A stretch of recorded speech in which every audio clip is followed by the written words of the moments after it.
तो जोहार नमस्कार सभी को। आप सभी का स्वागत है यूट्यूब चैनल शंकर बेदिया क्लासेस में।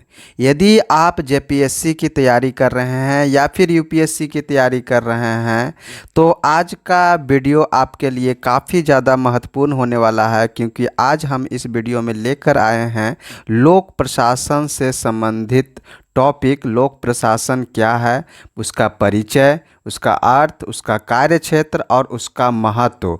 ये काफ़ी ज़्यादा इम्पोर्टेंट है आपके जेपीएससी मेंस एग्ज़ाम के लिए या फिर यूपीएससी मेंस एग्ज़ाम के लिए या फिर अदर जो कॉम्पिटिटिव एग्ज़ाम्स होते हैं स्टेट लेवल पर, जो पीसीएस एग्ज़ाम्स होते हैं, उसके लिए काफ़ी यह वीडियो महत्वपूर्ण रहने वाला है। तो चलिए शुरू करते हैं। इस वीडियो में हम लोग पढ़ेंगे क्या, इस वीडियो में रहने वाला है कंटेंट। सबसे पहले हम लोग इस जो भी टॉपिक बात कर रहे हैं वो टॉपिक जेपीएससी सीएस यानी सिविल सर्विस से रिलेटेड कौन सा सिलेबस का टॉपिक है उसको जानेंगे। और इस टॉपिक्स में हम लोग आज पढ़ने वाले हैं लोक प्रशासन, उसका परिचय, उसका अर्थ, उसका कार्यक्षेत्र और महत्व। इसके साथ इस पूरे टॉपिक्स को हम लोग कवर करेंगे सेल्फ हैंड रिटेन नोट्स के साथ, फ्लो डायग्राम के साथ और इमेजेस के साथ। और इसके साथ ही उपरोक्त टॉपिक पर आपके एमसीक्यू, हालांकि इस वीडियो में नहीं है, हम लोग नेक्स्ट वीडियो में एमसीक्यू पर चर्चा करेंगे और इससे संबंधित प्रीवियस ईयर क्वेश्चन इस टॉपिक से संबंधित नेक्स्ट वीडियो में हम लोग इस में चर्चा करेंगे। तो ये हमारा कंप्लीट जो है कंटेंट है हमारे इस टॉपिक को कवर करने का। ये हमारा प्लान है कि सबसे पहले सिलेबस को देखेंगे, फिर उस टॉपिक से रिलेटेड जो भी नोट्स है उस पर डिस्कस करेंगे, उस पर एमसीक्यू कवर करेंगे और उस टॉपिक से रिलेटेड जो भी आपका प्रीवियस ईयर क्वेश्चंस आए हुए हैं प्रीवियस ईयर एग्ज़ाम्स में, प्रीवियस एग्ज़ाम्स में, चाहे वो यूपीएससी का हो या जेपीएससी का हो, उसको भी हम लोगों को एनालाइज करना है। फिर उसके बाद उसको practice and revision very very important for your examination preparation. So start करते हैं। सबसे पहले बात कर लेते हैं जेपीएससी एग्ज़ाम्स पैटर्न की। ओवरऑल हम लोग पहले देख लेते हैं कि जेपीएससी एग्ज़ाम का पैटर्न क्या होता है। तो आपको पता होता है कि सबसे पहला प्रीलिम्स होता है जिसमें 2 पेपर होते हैं। इसमें आपको जो है 200 मार्क्स का होता है। इसमें आपको फर्स्ट पेपर जो है सब से related history, economics, geography, polity सब से रिलेटेड होता है, जबकि सेकेंड पेपर आपका झारखंड बेस्ड होता है। झारखंड से संबंधित आपका नॉलेज का परीक्षा होता है सेकेंड पेपर, पीटी के सेकेंड पेपर में। इसी के अलावा इसके बाद मेंस एग्जाम्स आता है जिसमें 6 पेपर होते हैं। 6 पेपर में जो आज का जो टॉपिक कवर होगा वह होगा पेपर नंबर 4। पेपर नंबर 4 के अंदर आज हम लोग एक टॉपिक को कंप्लीट करने वाले हैं। तो काफ़ी ज़्यादा इम्पोर्टेंट है, चूँकि आज का इस वीडियो से आपका एक पेपर 4 का एक टॉपिक जो है वह कवर हो जाएगा। चलिए स्टार्ट करते हैं कि कौन सा टॉपिक आपका कवर होने वाला है। तो पेपर 4 जो जेपीएससी का होता है उसका पेपर 4 का नाम है, इसमें आपका Indian constitution, polity, public administration and good governance, ये सारा टॉपिक इसमें आपका कवर होता है पेपर 4 में, जेपीएससी के पेपर 4 में। तो उसी तरह से इसी पेपर के सिलेबस में देखेंगे तो देखेंगे section B public administration and governance, ये आपका सेक्शन बी में आता है। और इसी के अंतर्गत आपका है introduction, meaning, scope and significance. Public administration का introduction, meaning, scope and significance यानी उसका परिचय, उसका अर्थ, उसका कार्यक्षेत्र और उसका महत्व के बारे में हम आपको जानना है। ये आपका टॉपिक है जेपीएससी सीएससी मेंस के लिए। और ये वाला जो टॉपिक है आज ये आपका इस वीडियो से पूरी तरह से कवर हो जाएगा, यानी ये टॉपिक आप कंप्लीट कर पाएंगे तो इस वीडियो के सहारे। तो इसी के साथ यदि आप यूपीएससी की तैयारी कर रहे हैं तो यूपीएससी में ये जो टॉपिक इम्पोर्टेंट होगा किसमें, यदि आप इस टॉपिक को पेपर 3 यानी जनरल स्टडी 2 से आप इसको कोरिलेट कर सकते हैं, जिसमें governance, constitution, polity, social justice and international relation से संबंधित यह पेपर होता है। तो आज का यह टॉपिक जो है यदि आप यूपीएससी की तैयारी कर रहे हैं तो पेपर 3 के अंतर्गत यह टॉपिक आपका कवर हो जाएगा।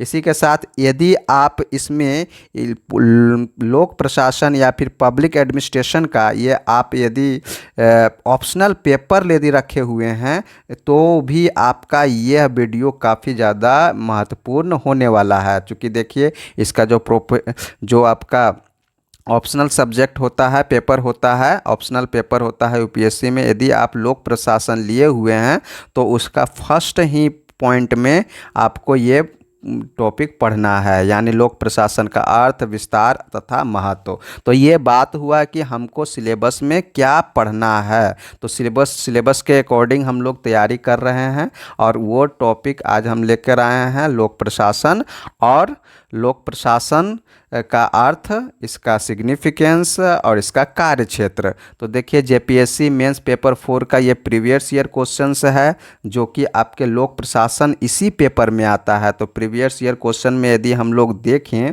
तो देखिए ये 11th और 13 जेपीएससी का है, यानी पेपर 4, यानी हाल में ही ये एग्ज़ाम हुआ था।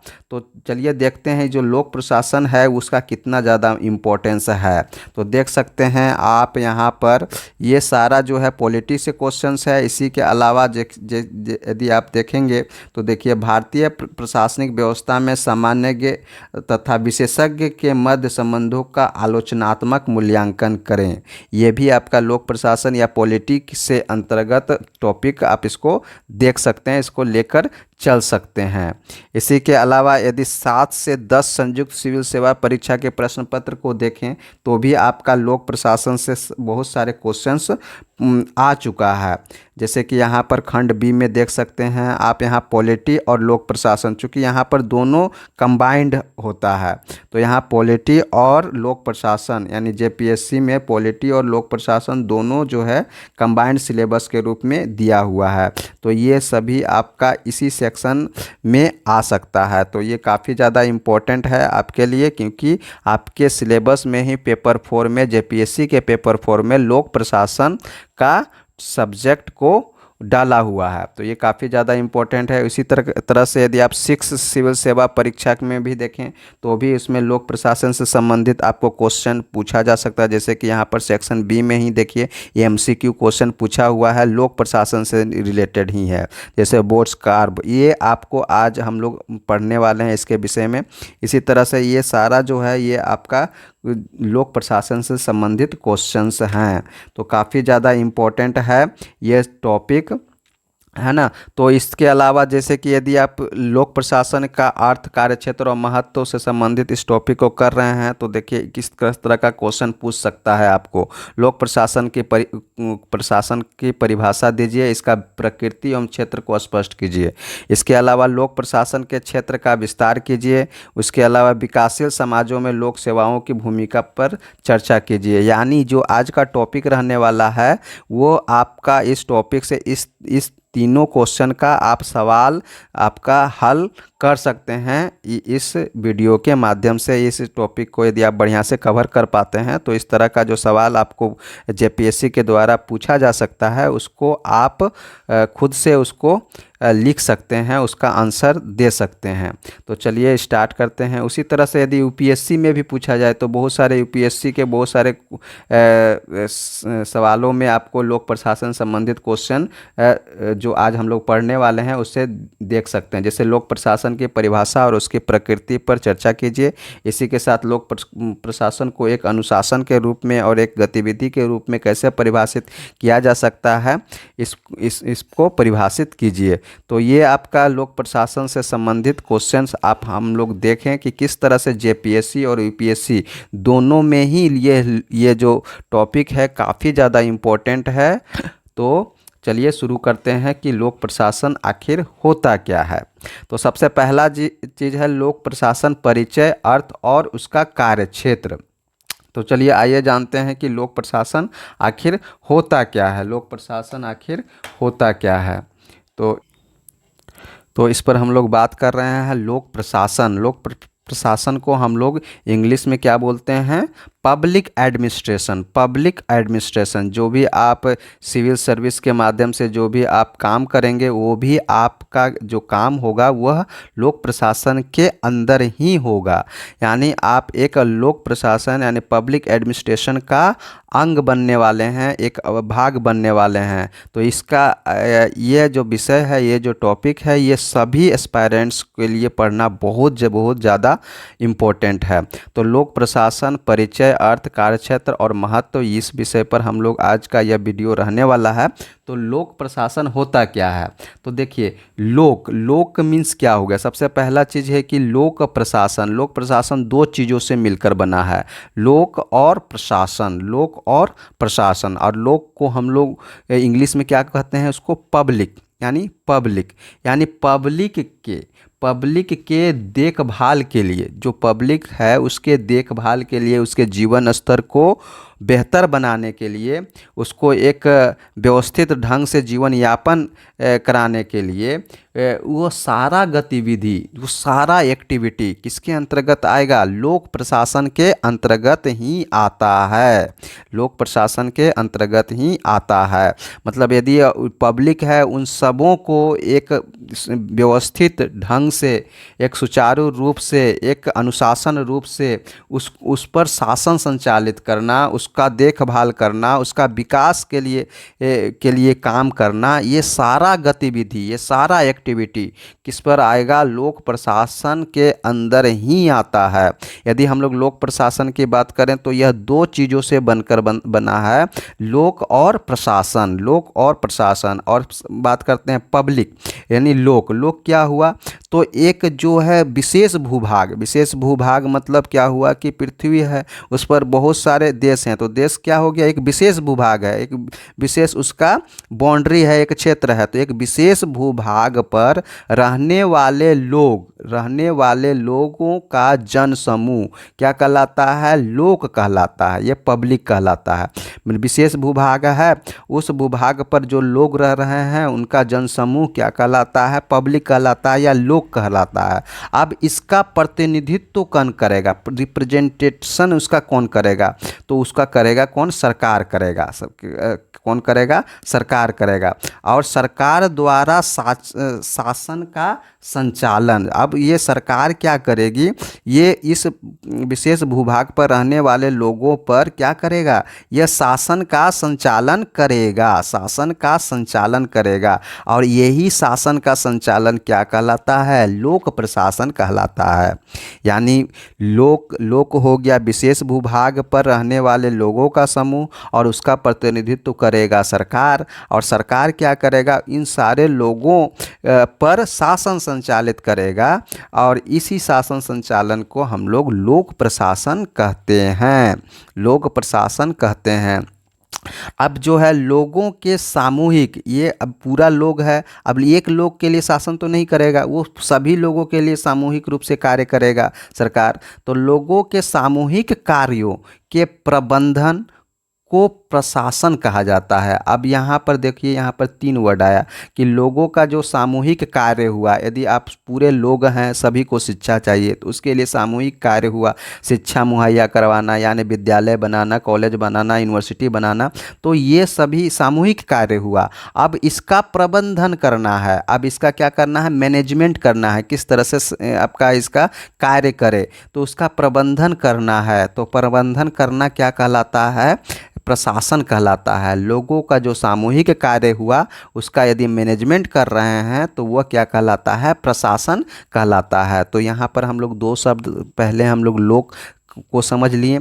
अब आता है दूसरा जो शब्द है प्रशासन, वो प्रशासन को समझ लेते हैं कि प्रशासन आखिर है क्या। तो प्रशासन यानी इंग्लिश में इसको बोल सकते हैं एडमिनिस्ट्रेशन। प्रशासन यानी इंग्लिश में क्या होता है? यह एडमिनिस्ट्रेशन होता है। और एडमिनिस्ट्रेशन जो है किससे बना हुआ है? एडमिनिस्ट्रियर से बनकर बना हुआ है, जो कि एक लैटिन शब्द है। और यह 2 शब्दों से मिलकर बना है, एड प्लस मिनिस्ट्रियर, एड प्लस मिनिस्ट्रियर, और इसका अर्थ क्या होता है? लैटिन शब्द में इसका अर्थ होता है सेवा करना, व्यक्तियों की देखभाल करना और कार्यों की व्यवस्था करना। यानी प्रशासन क्या हुआ? यानी लोगों पर सेवा करना, उनकी देखभाल करना और कार्यों की व्यवस्था करना। ये हम लोग प्रशासन के अंतर्गत इसको समझ सकते हैं।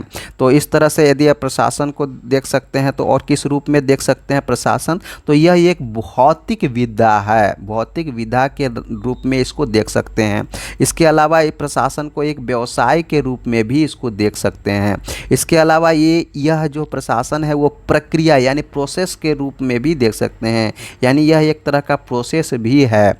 या फिर प्रशासन को और किस नज़र से देख सकते हैं? सरकार के प्राइवेसी के रूप में देख सकते हैं। सरकार के जगह पर इसको हम लोग यूज कर सकते हैं, जैसे कि मनमोहन प्रशासन या फिर बुश प्रशासन बोला जाता है। मनमोहन प्रशासन या फिर बुश प्रशासन यानी बुश एडमिनिस्ट्रेशन। तो यह एक प्रशासन है। तो प्रशासन शब्द को हम लोग यहाँ पर समझ पाएँ कि प्रशासन आखिर है क्या। प्रशासन एक एडमिनिस्टर शब्द से बना है जो कि लैटिन शब्द है, और यह दो शब्दों से बना है, एड या मिनिस्टियर, और इसका अर्थ होता है सेवा करना या फिर व्यक्तियों की देखभाल करना और कार्यों की व्यवस्था करना।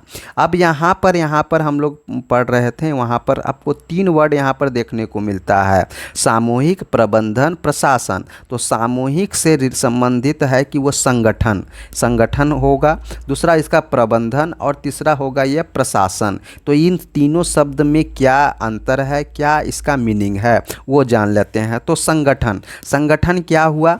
तो मनुष्य एक लोक हो गया, और उसका सामग्री, औजार, उपकरण और कार्यस्थल यानी संसाधन जो भी है, उसका कार्यस्थल जो भी है, लोक मनुष्य हैं, ये सभी का एक संयोजन मतलब एक समझिए कि मिश्रण, यह क्या कहलाता है? संगठन कहलाता है।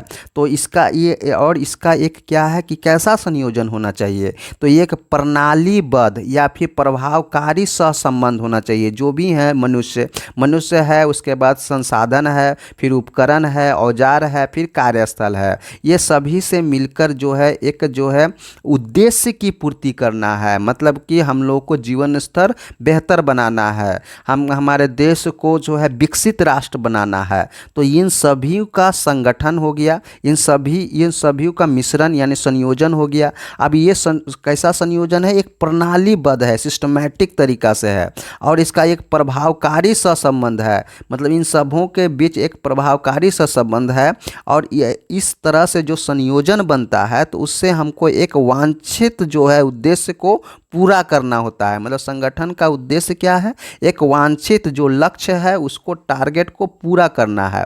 तो इस तरह से संगठन को समझ सकते हैं। तो संगठन एक मनुष्य है, सामग्री है, औजार है, संसाधन है, इन सबों का एक संयोजन है। कैसा संयोजन है? तो प्रणालीबद्ध और प्रभावकारी सहसंबंध का संयोजन है, और इसके थ्रू हम लोग एक वांछित लक्ष्य को पूरा करते हैं। तो वह क्या कहलाता है? संगठन कहलाता है। अब दूसरा चीज़ आता है प्रबंधन यानी इंग्लिश में देखेंगे तो इसको प्रबंधन यानी मैनेजमेंट क्या हुआ? तो संगठन जो हुआ उसको हम लोग यदि नेतृत्व करें, निर्देश दें या फिर पथ प्रदर्शन करें, उसको डायरेक्ट करें या फिर उसको ऑर्डर दें या फिर उसका जो है पथ प्रदर्शन करें कि कैसे क्या करना है, किसको? संगठन का। तो वह क्या कहलाता है? प्रबंधन कहलाता है। माने वह सारा एक्टिविटी यानी जिससे हम लोग संगठन को नेतृत्व कर सकते हैं, उसको निर्देशित कर सकते हैं, पथ प्रदर्शन कर सकते हैं। तो वो सारा एक्टिविटी किसके अंतर्गत आएगा? प्रबंधन के अंतर्गत आएगा। इसी प्रकार जो है नेक्स्ट है प्रशासन वाला टर्म। तो यह क्या है? तो दो जो टर्म है संगठन और प्रबंधन, इस पर जो है बल या फिर व्यापक नीति, इस पर यह जो है संगठन और प्रबंधन है, इसके अंतर्गत, इसके अधीन कार्य करेगा। किसके अधीन कार्य करेगा? प्रशासन तो संगठन और प्रबंधन के अधीन कार्य करेगा। जो भी आपका संगठन हो गया उसको और उसका प्रबंधन करना है, तो उसको इम्प्लीमेंट करने के लिए, उसको क्रियान्वित करने के लिए, उसको संचालन करने के लिए आपका क्या कौन सा टर्म होगा? प्रशासन होगा। यानी यहाँ पर बल और व्यापक नीतियाँ काम करेगी। यानी आपको, यदि आपका संगठन है, यानी आपका देश है, राज्य है, आपका जिला प्रशासन है, तो इस तरह से वो संगठन हुआ। अब उसका प्रबंधन करना है, उसमें वहाँ पर शिक्षा का व्यवस्था सुधार करना है, उसमें वहाँ पर गरीबी दूर करना है, उसमें वहाँ पर रोजगार के अवसर मुहैया करवाना है। तो ये सभी को करवाने के लिए आपको क्या क्या चाहिए? उसको आपको बल चाहिए, मतलब आपको फोर्स चाहिए, जिसमें आपका पुलिस सेवा वगैरह आता है, वो फोर्स हो गया। इसके अलावा व्यापक नीति, यानी एक आप योजना बनाइएगा, पॉलिसी बनाइएगा, है ना। ये दो टर्म इसमें जो है प्रशासन के अंतर्गत आता है। यानी संगठन और प्रबंधन को संचालन के लिए प्रशासन की आवश्यकता होती है। और प्रशासन के अंतर्गत कैसे प्रशासन काम करेगा? तो बल के थ्रू और पॉलिसी बनाकर, यानी उसका व्यापक नीति को बनाकर उसको इम्प्लीमेंट करके वो प्रशासन काम करता है। तो इस तरह से हम लोग समझ पाएँ कि लोक प्रशासन होता क्या है, आपका लोक में क्या आता है, प्रशासन में क्या आता है, उसके बाद संगठन, प्रबंधन और प्रशासन में क्या अंतर होता है। यदि हम लोग प्रशासन की बात करें तो यहाँ पर देखिए, प्रशासन जो है इसमें अंतर्गत तीनों क्षेत्र आएंगे: न्यायपालिका, कार्यपालिका और विधायिका। ये सभी जो है तीनों जो है आपका किसमें आएगा? प्रशासन के अंतर्गत आएगा। हालांकि जो है सबसे ज़्यादा योगदान किसमें होता है? कार्यपालिका का होता है। यानी प्रशासन में सबसे ज़्यादा योगदान कार्यपालिका का होता है। वह जो है उद्देश्य को एग्जीक्यूट करता है, वही वो उद्देश्य की प्राप्ति के लिए काम करता है। तो यह प्रशासन के अंतर्गत वह क्या कर सकता है? योजना बना सकता है, निर्णय लेगा, लक्ष्यों एवं उद्देश्यों का निर्माण करेगा, संगठनों का निर्माण करेगा, पुनर्निर्माण करेगा या फिर उसको पुनर्निर्माण करेगा, कर्मचारी को निर्देशित करेगा। इस तरह से सभी जो है ये सारा टर्म जो है प्रशासन के अंतर्गत ही आता है। तो इस तरह से आप समझ पाए होंगे कि आखिर यह प्रशासन है क्या और कितना ज़्यादा इम्पोर्टेंट है। यदि आप एक सिविल सेवक बनते हैं, एक आप ब्यूरोक्रेट्स की भूमिका निभाते हैं, एक प्रशासन का अंग बनते हैं, तो ये टॉपिक आपके लिए काफ़ी ज़्यादा इम्पोर्टेंट है कि आखिर प्रशासन होता क्या है। तो इसके अलावा यदि हम लोग नेक्स्ट की बात करें कि इसकी परिभाषाएं क्या क्या हो सकती है, तो लोक प्रशासन, यानी जो टर्म है लोक प्रशासन, उसका परिभाषा क्या हो सकता है? तो देखिए, परिभाषा की बात करें तो प्रशासन एक हो गया प्रशासन, और प्रशासन के अंदर आ गया लोक प्रशासन। यानी प्रशासन के एक अधिक व्यापक क्षेत्र का एक पहलू है लोक प्रशासन। यानी पूरा यदि आप देखेंगे ये पूरा अंतर्गत प्रशासन काम कर रहा है। अब उसके अंतर्गत है लोक प्रशासन, मतलब सरकार द्वारा जो है प्रशासन पूरा व्यापक क्षेत्र हुआ, और उसमें जो है एक अधिक व्यापक में सबसे बड़ा क्षेत्र वह लोक प्रशासन हुआ। फिर इसके अंतर्गत छोटा छोटा प्रशासन, निजी प्रशासन वगैरह वो भी होगा अपने स्तर पर, जिला स्तर पर, या फिर कोई जो है संगठन के स्तर पर, या फिर कोई जो इंडस्ट्री कंपनी है उसके स्तर पर अपना अपना निजी प्रशासन होता है। लेकिन वहाँ पर सभी पूरे प्रशासन को नियंत्रित करने वाला होता है लोक प्रशासन। यानी प्रशासन के अंतर्गत एक व्यापक क्षेत्र है लोक प्रशासन। समझ में आ गया? तो प्रशासन हमारा एक अधिक व्यापक क्षेत्र है किस लोक प्रशासन क्या है? प्रशासन का एक अधिक व्यापक क्षेत्र है। अब जो है राजनीतिक नेता या राजनीतिक क्या करेंगे? निर्णय निर्माता लक्ष्य निर्धारित करेगा। जो हम लोग का रिप्रेजेंटेटिव होगा, विधायक होगा, सांसद होगा, मंत्री होगा, वह क्या करेगा? वह लक्ष्य निर्धारित करेगा। इसके अलावा जो राजनीतिक व्यवस्था में मौजूद लक्ष्य को निर्धारित करेगा। अब उस लक्ष्य को पूर्ति करने का काम कौन करेगा? लोक प्रशासन करेगा, यानी पब्लिक एडमिनिस्ट्रेशन करेगा। जैसे कि हमारा अभी देश का है, अभी हाल का यह है कि मोदी ने 2047 तक भारत को एक विकसित राष्ट्र जो है बनाने का लक्ष्य निर्धारित हो चुका है। तो इसको पूरा काम कौन करने वाला है? लोक प्रशासन करेगा, पब्लिक एडमिनिस्ट्रेशन करेगा। यानी वहाँ का जो है प्रशासन करेगा। इसमें आपका बहुत सारा टर्म जो कार्यपालिका होती है उसके अंतर्गत जो भी सब काम होंगे वो सब काम करेंगे और इस तरह से वो लक्ष्य की पूर्ति के लिए अपना योजना बनाएंगे और काम करेंगे। तो इस तरह से लोक प्रशासन का एक बहुत बड़ा अहम रोल होता है किसी भी प्रशासन के अंतर्गत। अब जो है लोक प्रशासन क्या है कि सरकार के नीतियों और कार्यक्रमों के निर्वहन में सम्मिलित होता है। जो भी इसका नीति बनाया, पॉलिसी बनाया, उसका योजना बनाया, कार्यक्रम बनाया, तो उसका जो है निर्वहन करना है तो उसमें आपको लोक प्रशासन ही काम करेगा।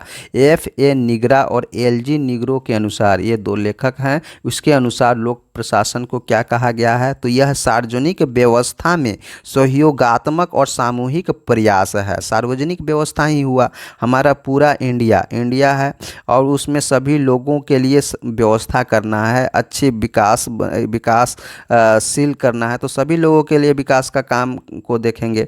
तो उन सबों के सार्वजनिक व्यवस्था जो है उसमें सहयोगात्मक और सामूहिक प्रयास ही कहलाता है लोक प्रशासन।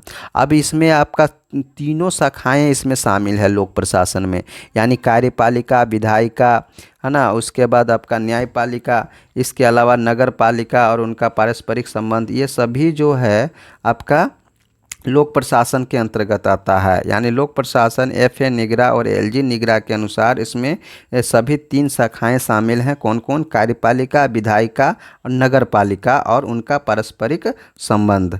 एक है कार्यपालिका, दूसरा विधायिका और तीसरा नगर पालिका और उनका पारस्परिक संबंध। इसके अलावा यह सार्वजनिक नीति के निर्माण में महत्वपूर्ण भूमिका निभाता है।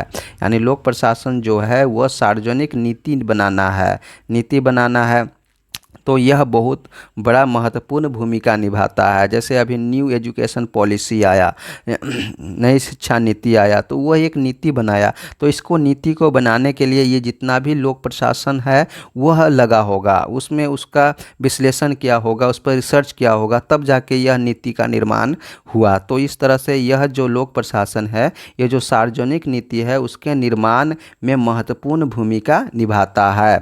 इसके अलावा यह राज्य के उद्देश्यों और प्रभुसत्ता, इच्छा और सार्वजनिक हितों और कानून का संचालन भी करता है। इसके अलावा क्या करता है, वो राज्य का उद्देश्य जो है, झारखंड को एक विकसित राज्य की कैटेगरी में रखना है, उसका विकास तेज करना है, उसको एक आर्थिक रूप से सशक्त बनाना है, तो ये सभी कामों को लिए आपको क्या चाहिए, लोक प्रशासन चाहिए। यानी उसके अलावा जो है झारखंड में जो कानून का जो राज्य हो उसका संचालन अच्छा से हो, तो इन सभी के लिए भी लोक प्रशासन का ही भूमिका होता है। यानी यह जो है लोक प्रशासन काफ़ी ज़्यादा इम्पोर्टेंट है। यह राज्य के उद्देश्यों, प्रभुसत्ता, इच्छा और सार्वजनिक हितों और कानून का संचालन करता है। इसके अलावा यदि हम लोग लोक प्रशासन की बात करते हैं तो इस पर सबसे ज़्यादा ध्यान केंद्रित करता है यह लोक नौकरशाही को, यानी जो ब्यूरोक्रेट्स होते हैं, प्रशासनिक अधिकारी होते हैं, उस पर यह ज़्यादा ध्यान आकर्षित करता है। इसी के अलावा लोक प्रशासन का मतलब सरकारी प्रशासन भी इसको समझ सकते हैं। तो लोक प्रशासन एक ध्यान केंद्रित करता है लोक नौकरशाही पर और प्रशासनिक संगठन पर, यानी जो आपका ब्लॉक है, डिस्ट्रिक्ट है, पंचायत है, ये सभी आपका प्रशासनिक संगठन है ना, वो आपका प्रमंडल है, राज्य है, ये सभी क्या है, प्रशासनिक संगठन है। तो इस पर ध्यान केंद्रित करता है और लोक नौकरशाही पर ध्यान केंद्रित करता है। मतलब वो आपका कोई भी मंत्रालय है, उसका सचिव है, जिला का जो DM है, DC है, वे सभी जो है इस पर ध्यान आकर्षित करता है। इसके अलावा लोक प्रशासन क्या है, तो राजनीतिक प्रणाली में कार्यरत और गैर राजनीतिक सरकारी नौकरशाही है लोक प्रशासन। इसके अलावा अच्छा जीवन प्राप्त करने के लिए लोगों को नियामक और सेवा कार्य प्रदान करना ही लोक प्रशासन है। अच्छा जीवन यापन प्राप्त करने के लिए लोगों को नियामक और सेवा कार्य प्रदान करना ही क्या है, लोक प्रशासन है। और इसके अलावा लोक प्रशासन के अंतर्गत इसके दायरे में कौन कौन आते हैं, तो इसके दायरे में आपका केंद्र सरकार, राज्य सरकार, स्थानीय सरकार और सार्वजनिक जो निगम आदि का जो है अध्ययन है, वो सभी इसके अंतर्गत आते हैं। तो इस तरह से हम लोगों ने समझा कि लोक प्रशासन आखिर का इसका इसका परिभाषा क्या हो सकता है, इसको इसका अर्थ और मीनिंग क्या हो सकता है। तो इसके अलावा इसमें हम लोग जो डिफरेंट अलग अलग लेखकों के द्वारा जो परिभाषा दिया गया है उसको हम लोग जान लेते हैं। तो सबसे पहले प्रशासन की परिभाषा क्या है अलग अलग लेखकों के द्वारा। ई एन ग्लेडन के अनुसार प्रशासन क्या है, लंबा और किंचित आडंबरपूर्ण शब्द है, क्योंकि इसका अर्थ क्या है, लोगों की देखभाल करना और कार्यों की व्यवस्था करना और सचेत प्रयोजन यानी कॉन्शियस पर्पस के अनुसरण में की गई निश्चित कार्रवाई है। इसके अलावा ब्रुक्स एडमस के अनुसार शासन एक ही अवैध संस्था में बहुतों का और ऐसी बहुता परस्पर विरोधी सामाजिक शक्तियों से समन्वय करने की क्षमता है कि वे एक इकाई के रूप में कार्य कर सकें। ये किसका परिभाषा है, ब्रुक्स एडमस का परिभाषा है। इसके अलावा फेलिक्स ए निग्रो के अनुसार प्रशासन का क्या परिभाषा है, तो प्रशासन संगठन और प्रयोजन पूरा करने के लिए व्यक्तियों और सामग्री का प्रयोग है। प्रशासन क्या है, तो संगठन और प्रयोजन माने उद्देश्य को पूरा करने के लिए व्यक्तियों और जो सामग्री है यानी संसाधन है उसका प्रयोग है। जे.एम. पिफनेर और आर. प्रेस्थस के अनुसार प्रशासन क्या है, प्रशासन वांछित उद्देश्य प्राप्त करने के लिए मानव और वस्तुगत संसाधन का संगठन और निर्देशन है। एल डी वाइट के अनुसार क्या है, प्रशासन कुछ प्रयोजन और उद्देश्य प्राप्त करने के लिए बहुत से व्यक्तियों का निर्देशन और समन्वय और नियंत्रण ही प्रशासन की कला है। एल डी वाइट के अनुसार कुछ प्रायोजन माने जो आपका उद्देश्य है उसको प्राप्त करने के लिए बहुत से व्यक्तियों का, इसमें बहुत सारा व्यक्ति लगेंगे, और का निर्देशन समन्वय उनको बीच कोऑर्डिनेशन और उसका नियंत्रण ही क्या कहलाता है, प्रशासन कहलाता है। जबकि लूथर गुलिक के अनुसार प्रशासन क्या है, प्रशासन को स्पष्ट उद्देश्यों की उपलब्धि के साथ कार्य करवाना होता है। प्रशासन क्या है कि जो उसका स्पष्ट उद्देश्य है उसकी उपलब्धि के साथ कार्य करवाना ही प्रशासन है।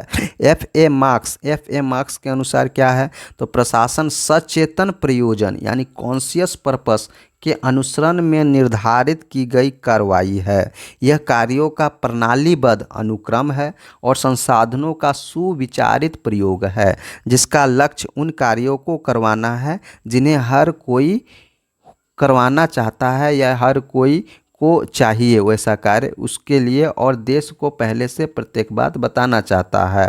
इस तरह से डिफरेंट लेखकों के द्वारा प्रशासन की अलग अलग परिभाषा दी गई। अब जो है चलते हैं लोक प्रशासन की परिभाषा क्या हो सकता है। लोक प्रशासन के बारे में हम लोग समझें तो उसका लोक प्रशासन के परिभाषा क्या हो सकता है, तो इसमें भी बहुत सारे लेखकों के द्वारा लोक प्रशासन को परिभाषित किया गया।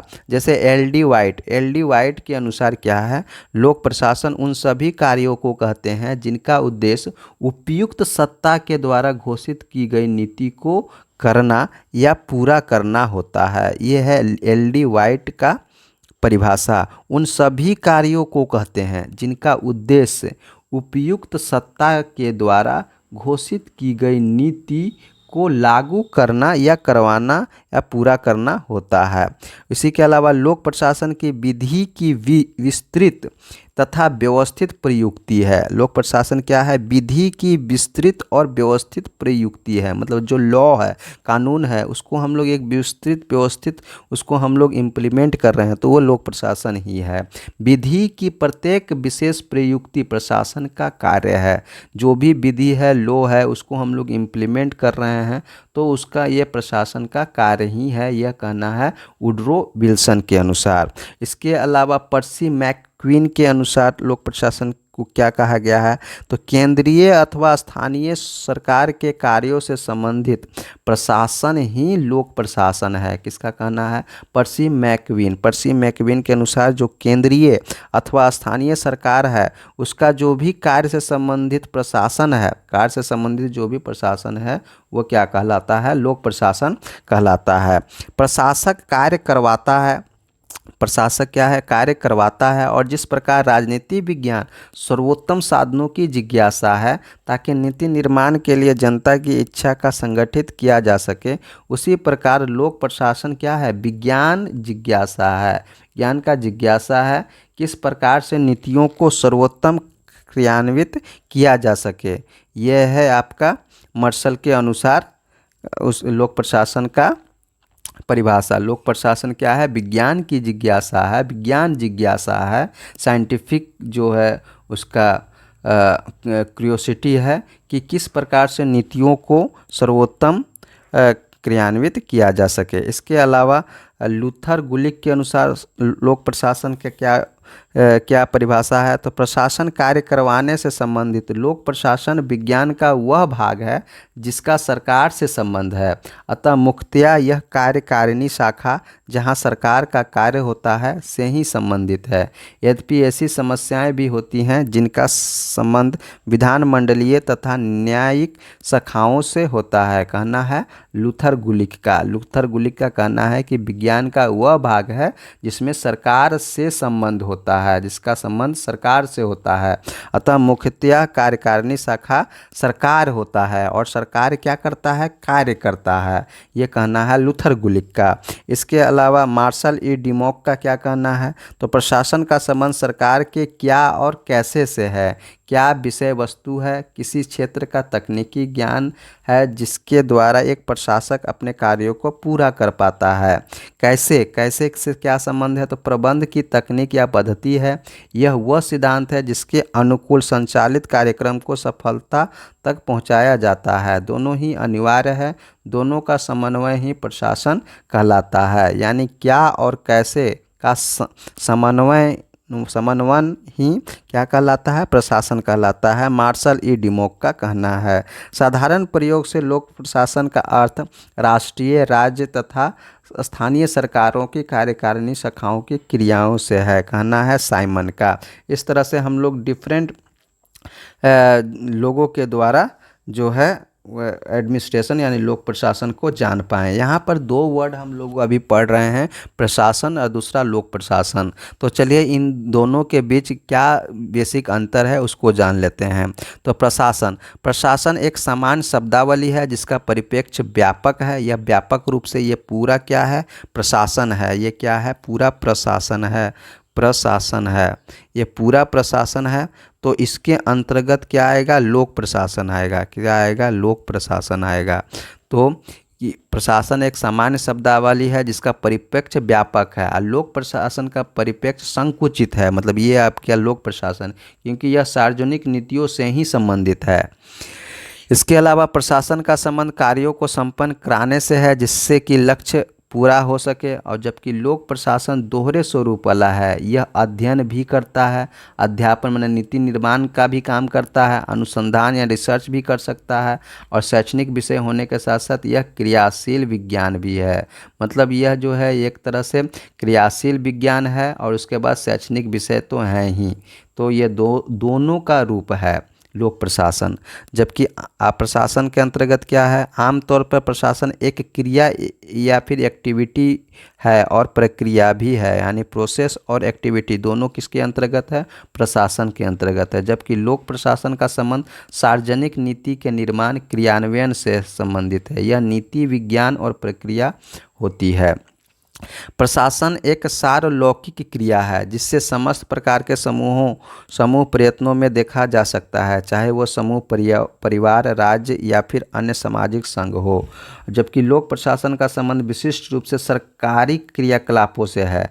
इसके अंतर्गत वे सभी प्रशासन आ सकते हैं जिनका जनता पर पर्याप्त प्रभाव पड़ता है। यह लोक प्रशासन क्या है, एक सरकारी क्रियाकलाप है। इसके अंतर्गत वो सभी आ सकते हैं जिनका जनता पर पर्याप्त प्रभाव पड़ता है। इसके अलावा प्रशासन उन समस्त सामूहिक क्रियाओं का नाम है जो सामान्य लक्ष्य की प्राप्ति के लिए सहयोगात्मक रूप से प्रस्तुत की जाती है। जबकि लोक प्रशासन सरकार के कार्य का वह भाग है जिसके द्वारा सरकार के उद्देश्यों एवं लक्ष्यों की प्राप्ति होती है। प्रशासन एक से अधिक व्यक्तियों द्वारा विशेष उद्देश्य की पूर्ति के लिए सहयोगी ढंग से किया जाने वाला कार्य है, जबकि लोक प्रशासन ऐसे उद्देश्यों का क्रियान्वयन है जिन्हें जनता द्वारा निर्वाचित प्रतिनिधियों ने निर्धारित किया है। इन उद्देश्यों की प्राप्ति लोक सेवाओं द्वारा सहयोगी ढंग से की जाती है। प्रशासन के अंतर्गत लोक प्रशासन और निजी प्रशासन दोनों समाविष्ट हैं। लोक प्रशासन का संबंध सार्वजनिक यानी जनता से संबंधित प्रशासन से है। इस प्रकार से हम लोग लोक प्रशासन और प्रशासन के बीच अंतर को समझ पाएँ। अब हम लोग पढ़ते हैं उसका कार्य क्षेत्र, यानी लोक प्रशासन का कार्य क्षेत्र कहाँ तक है, उसका स्कोप कहाँ तक है, लोक प्रशासन को कहाँ तक वह काम कर सकता है। इस पर इस से संबंधित दो दृष्टिकोण देखने को मिलते हैं।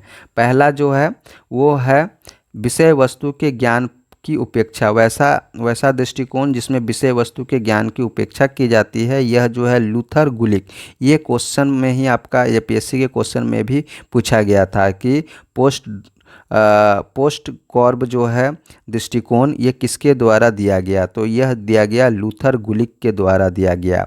यह क्या है, लोक प्रशासन का कार्य क्षेत्र, मतलब कहाँ पर यह लोक प्रशासन काम कर सकता है, मतलब इसका स्कोप कहाँ तक है। तो यह दो दृष्टिकोण में विभाजित है, एक पोस्ट कॉर्ब दृष्टिकोण और दूसरा विषय वस्तु दृष्टिकोण, और दोनों ही दृष्टिकोण एक दूसरे के क्या हैं, पूरक हैं। इन दोनों के बिना जो है लोक प्रशासन अधूरा है।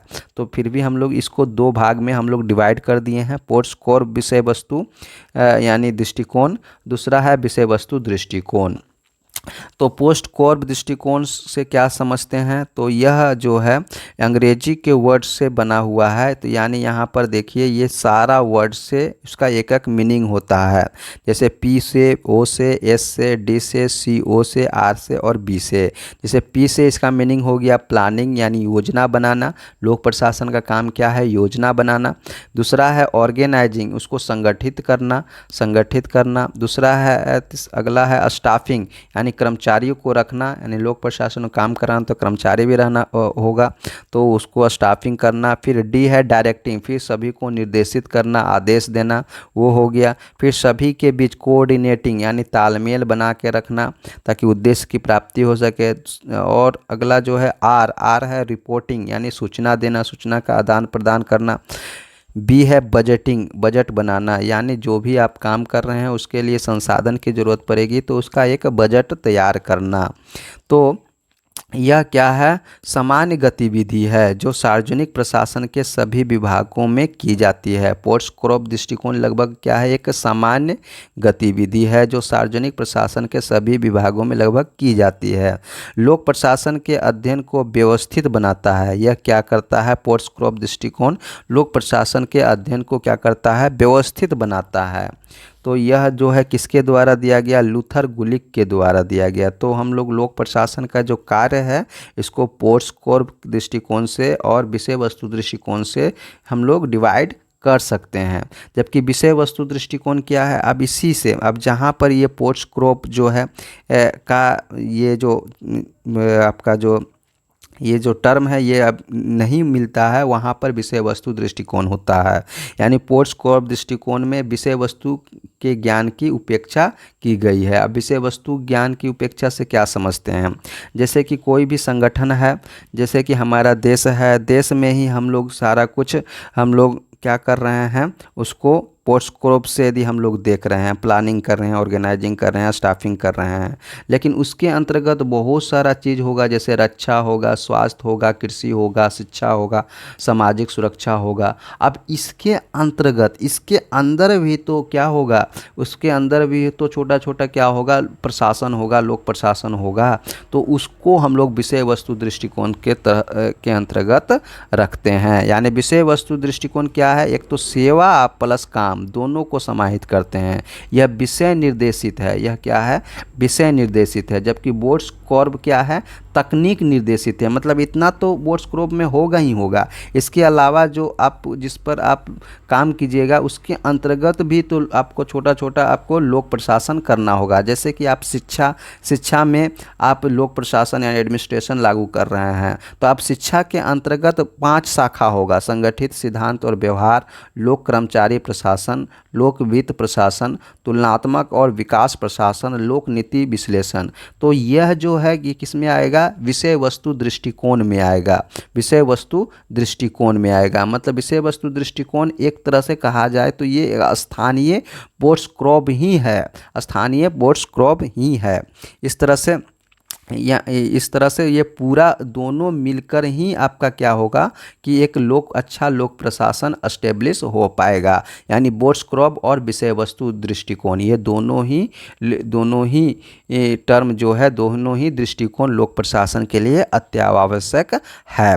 यदि हम लोग इसको बोर्ड स्कोर दृष्टिकोण की आलोचना करने की बात करें तो जैसे लोगों को कानून, अनुशासन, शिक्षा, स्वास्थ्य, सार्वजनिक निर्माण, सुरक्षा, कृषि और न्याय मुहैया करवाना है, इसके लिए विभिन्न सेवाएं प्रदान करना पड़ेगा। इन गतिविधियों की अपनी सेवा होगी। जैसे कानून के अंदर भी अपना सेवा होगा, शिक्षा के अंतर्गत भी बहुत सारा आपका लोक प्रशासन होगा, सार्वजनिक निर्माण है, स्वास्थ्य है, उसके अंतर्गत होगा। तो ये जो है ये उसके अंतर्गत जो होगा वो बोर्ड स्कोर में नहीं दिया गया है। तो यह मोटा मोटी जो ऊपरी बाहरी तौर पर जो बोर्ड स्कोर काम करेगा, लेकिन उसके अंदर बहुत सारा जो टर्म होंगे उस पर भी आपको लोक प्रशासन लागू होता है। तो वह उसका बोर्ड स्कोर में इसका कोई जगह नहीं दिया गया है। तो इस तरह से बोर्ड स्कोर को आलोचना कर सकते हैं। तो इसके अलावा जो है विषय वस्तु दृष्टिकोण आया। तो ये दोनों मिलकर ही जो है लोक प्रशासन का स्कोप है, ये दोनों ही मिलकर ही एक बृहद रूप से लोक प्रशासन काम कर सकता है। तो इस तरह से बोर्ड स्कोर दृष्टिकोण यदि लिखने के लिए आए तो क्या लिख सकते हैं यहाँ पर कि लोक प्रशासन का संबंध मात्र सरकार की कैसे से ही है, कैसे का अर्थ प्रक्रिया या प्रक्रिया से है। लोक प्रशासन की प्रक्रियाओं का अध्ययन है। लोक प्रशासन के कार्य क्षेत्र के संबंध में लूथर गुलिक ने जिस मत को प्रतिपादित किया उसे बोर्ड स्कोर कहा जाता है। यानी लूथर गुलिक से पहले उर्विक और हेनरी फ्योल इत्यादि विद्वानों ने भी बोर्ड स्कोर दृष्टिकोण अपनाया था, परंतु इन विचारों की सुव्यवस्थित ढंग से प्रस्तुत करने का श्रेय किसको जाता है, गुलिक को ही जाता है। बोर्ड स्कोर शब्द अंग्रेजी के 7 शब्दों के प्रथम अक्षरों को मिलाकर बना है। जैसे P for planning, O for organising, S for staffing, D for directing, Co for coordination, R for reporting और B फॉर बजटिंग। तो इस तरह से P फॉर हो गया प्लानिंग यानी नियोजन, कार्यों की रूपरेखा तैयार करना और निश्चित ध्येय की प्राप्ति के लिए नीतियों का निर्धारण करना। O फॉर संगठन बनाना, ऑर्गेनाइजेशन यानी संगठन बनाना, आपका कर्मचारी स्टाफिंग। S फॉर हो गया कर्मचारियों की व्यवस्था करना यानी स्टाफ और संपूर्ण कर्मचारी वर्ग की नियुक्ति, प्रशिक्षण और उनके कार्यों के अनुकूल दशाओं का निर्माण करना। D फॉर हो गया डायरेक्टिंग यानी इसके अंतर्गत निर्णय आते हैं, निर्णायकों और कर्मचारियों के कार्यों के संबंध में लिए जाते हैं। CO फॉर मतलब कोऑर्डिनेटिंग यानी समन्वय करना, कार्य के विभिन्न भागों को परस्पर संबंधित करना अथवा उनमें समन्वय स्थापित करना। और इसके अलावा है R फॉर होता है रिपोर्टिंग यानी रिपोर्ट देना, जिसका उद्देश्य वरिष्ठ तथा निम्न कर्मचारियों के कार्यों के संबंध में निरीक्षण अधिकारियों को सूचित रखना। इसका उद्देश्य निरीक्षण के लिए अभिलेख तैयार करना। B है बजट तैयार करना, इसके अंतर्गत हम वित्त व्यवस्था का संक्षिप्त अध्ययन करते हैं, विशेष रूप से इसका स्पष्ट बजट तैयार करने से है। इस तरह से हम लोग बोर्ड स्कोर दृष्टिकोण के बारे में पढ़ें और विषय वस्तु दृष्टिकोण के बारे में पढ़ें। अब यहाँ पर दोनों के बीच क्या है, कुछ अंतर है। अंतर को यहाँ पर दिखाया गया है, तुलनात्मक अंतर। यहाँ पर प्रशासन को कार्यात्मक और प्रबंधीय प्रक्रियाओं तक सीमित रखता है, जबकि प्रशासन को सामाजिक, राजनीतिक और आर्थिक संदर्भों में देखता है। इसका केंद्र बिंदु क्या है, प्रशासनिक कार्यों का विभाजन और दक्षता, जबकि इसका प्रशासन की बहुआयामी प्रकृति राजनीति, समाज, कानून आदि पर है। मुख्य उद्देश्य क्या है बोर्ड स्कोर का, तो प्रशासनिक कार्यों को कुशल और प्रभावी बनाना, जबकि विषय वस्तु दृष्टिकोण के अंतर्गत प्रशासन प्रशासन को व्यापक रूप से समझना और इसके विभिन्न पहलुओं का विश्लेषण करना। यानी विषय वस्तु दृष्टिकोण से क्या है कि जो भी नीति है उस नीति का लोगों पर क्या प्रभाव पड़ रहा है, लोगों का सकारात्मक क्या सुझाव हो रहा है, क्या परिवर्तन आ रहा है, ये जानता है विषय वस्तु दृष्टिकोण। सीमा केवल प्रशासनिक कार्य तक ही सीमित है इसका पोस्ट कोर का दृष्टिकोण, जबकि इसमें है प्रशासनिक संरचनाओं, नीतियों और समाजशास्त्रीय पहलुओं को भी शामिल करता है। इसमें आपका रिसर्च उसर्च सब आ गया। इसमें आपका इसका प्रस्तावक कौन है तो लूथर गुलिक और लिंडल उर्विक है इसका प्रस्तावक बोर्सकोर्प दृष्टिकोण को दिया, जबकि ये है विभिन्न प्रशासनिक विचारक max weber, Dwight Waldo, Frederiksen आदि, ये सभी जो हैं विषय वस्तु दृष्टिकोण के बारे में इन सभी को दिया। तो ये सभी आपका है। उदाहरण के लिए जैसे सरकारी कार्यालयों में कार्यों के कुशल प्रबंधन पर ध्यान केंद्रित करता है बोर्सकोर्प दृष्टिकोण, जबकि लोक प्रशासन में नीतियों, समाज और राजनीति और कानून का प्रभाव का अध्ययन करता है ये आपका दृष्टिकोण। अब आता है लोक प्रशासन का महत्व। आखिर क्या महत्व है इसका, ये बहुत ज़्यादा इम्पोर्टेंट है। लास्ट हम लोग टॉपिक पर पढ़ रहे हैं लोक प्रशासन का महत्व। तो पहला है, इस पर आपका क्वेश्चन बन सकता है आपका जेपीएससी और यूपीएससी दोनों में, तो इसको हम लोग बढ़िया से पढ़ लेते हैं। नीति निर्माण और क्रियान्वयन। पहला महत्व क्या है, नीति निर्माण और क्रियान्वयन करने के लिए लोक प्रशासन सरकार और जनता के बीच एक सेतु की तरह काम करता है। सरकार की नीतियों को प्रभावी ढंग से लागू करने में नौकरशाही यानी ब्यूरोक्रेसी और विभिन्न प्रशासनिक संस्थाएं महत्वपूर्ण भूमिका निभाती है। उदाहरण के लिए महात्मा गांधी राष्ट्रीय ग्रामीण रोजगार गारंटी योजना मनरेगा का सफल क्रियान्वयन प्रशासन की कुशलता पर निर्भर करता है। सुशासन यानी गुड गवर्नेंस की स्थापना। लोक प्रशासन पारदर्शिता यानी ट्रांसपेरेंसी, उत्तरदायित्व यानी अकाउंटेबिलिटी और सहभागिता यानी पार्टिसिपेशन को बढ़ावा देता है। पारदर्शिता का मतलब है सरकारी नीतियों और योजनाओं की जानकारी जनता को देना जिससे भ्रष्टाचार क्या हो, कम हो। उत्तरदायित्व से क्या समझते हैं तो सरकारी अधिकारी को उनके कार्यों के प्रति जवाबदेह बनाना। सहभागिता नीति निर्माण में नागरिकों की भागीदारी सुनिश्चित करना। उदाहरण के लिए आरटीआई यानी सूचना का अधिकार अधिनियम 2005 पारदर्शिता बढ़ाने का एक बड़ा कदम था। इसलिए ई गवर्नेंस, इसके अलावा डिजिटलीकरण से प्रशासन को अधिक उत्तरदायी बनाया जा सकता है। इसके महत्व की बात करें तो जन कल्याण और सेवा वितरण में भी इसका बहुत ज़्यादा महत्व है। तो लोक प्रशासन का मुख्य उद्देश्य जन सेवाओं को प्रभावी ढंग से लोगों तक पहुंचाना है। यह विभिन्न कल्याणकारी योजनाओं को लागू करता है जिससे नागरिकों के जीवन स्तर में सुधार होता है। महत्वपूर्ण क्षेत्रों में लोक प्रशासन की भूमिका को इस तरह से देख सकते हैं, जैसे शिक्षा में सर्व शिक्षा अभियान, नई शिक्षा नीति NEP, ये सभी के में लोक प्रशासन का अहम योगदान है। स्वास्थ्य पर जैसे आयुष्मान भारत योजना, जन औषधि योजना, इस पर जो है लोक प्रशासन का महत्व है। रोजगार पर प्रधानमंत्री रोजगार योजना, मुद्रा योजना, ये सभी जो है जन कल्याण सेवा से संबंधित लोक प्रशासन के महत्व को बताता है। इसके अलावा स्मार्ट सिटी मिशन, रेलवे आधुनिकीकरण, ये सभी जो है लोक प्रशासन के महत्व को बताता है। इस तरह से लोक प्रशासन गरीबों, किसानों, महिलाओं और वंचित वर्गों तक सरकारी योजनाओं को पहुंचाने में महत्वपूर्ण भूमिका निभाता है। कानून और व्यवस्था बनाए रखने में भी लोक प्रशासन का महत्वपूर्ण योगदान होता है। जैसे लोक प्रशासन शांतिपूर्ण और सुरक्षित समाज के निर्माण में सहायक होता है। प्रशासनिक अधिकारी पुलिस, न्यायपालिका, सुरक्षा बलों के साथ मिलकर कार्य करते हैं। अपराध, आतंकवाद, नक्सलवाद और साइबर अपराधों को रोकने में मदद करता है। प्राकृतिक आपदाओं जैसे बाढ़, भूकंप, चक्रवात के दौरान आपदा प्रबंधन में भी लोक प्रशासन का बहुत ज़्यादा महत्वपूर्ण योगदान होता है। उदाहरण के लिए राष्ट्रीय आपदा प्रबंधन प्राधिकरण NDMA आपदा प्रबंधन में प्रशासन की भूमिका अहम रोल में होता है। जैसे केंद्र और राज्य पुलिस बलों की भूमिका अपराध नियंत्रण और कानून व्यवस्था बनाए रखने में होता है। इसी के साथ विकास प्रशासन में यानी डेवलपमेंट एडमिनिस्ट्रेशन में भी लोक प्रशासन का अहम महत्व होता है, उसका योगदान होता है। लोक प्रशासन आर्थिक और सामाजिक विकास में सहायक होता है। ग्रामीण और शहरी विकास योजना लागू करता है। गरीबी उन्मूलन और सतत विकास लक्ष्यों को पूरा करना है होता है, स्वरोजगार और स्टार्टअप को बढ़ावा देना, ये सभी में लोक प्रशासन का बहुत ज़्यादा महत्व है। ये सारा कितना ज़्यादा सिग्निफिकेंस है। इसी के अलावा महत्वपूर्ण योजनाएं में जैसे प्रधानमंत्री आवास योजनाएं, PMAY गरीबों को घर उपलब्ध कराना, मनरेगा योजना जैसे ग्रामीण क्षेत्रों में रोजगार के लिए अवसर देना, डिजिटल इंडिया मिशन प्रशासन को अधिक दक्ष और जवाबदेह बनाना। इस तरह से लोक प्रशासन रोजगार सृजन, आर्थिक विकास और पर्यावरण संरक्षण में सहायक होता है। इसी के अलावा लोकतंत्र को मजबूत भी बनाता है लोक प्रशासन। जैसे लोक प्रशासन सरकार और जनता के बीच एक कड़ी के रूप में कार्य करता है। यह नीति निर्माण में जनता की भागीदारी सुनिश्चित करता है, साथ ही स्थानीय स्वशासन यानी पंचायती राज को सशक्त बनाता है। कौन?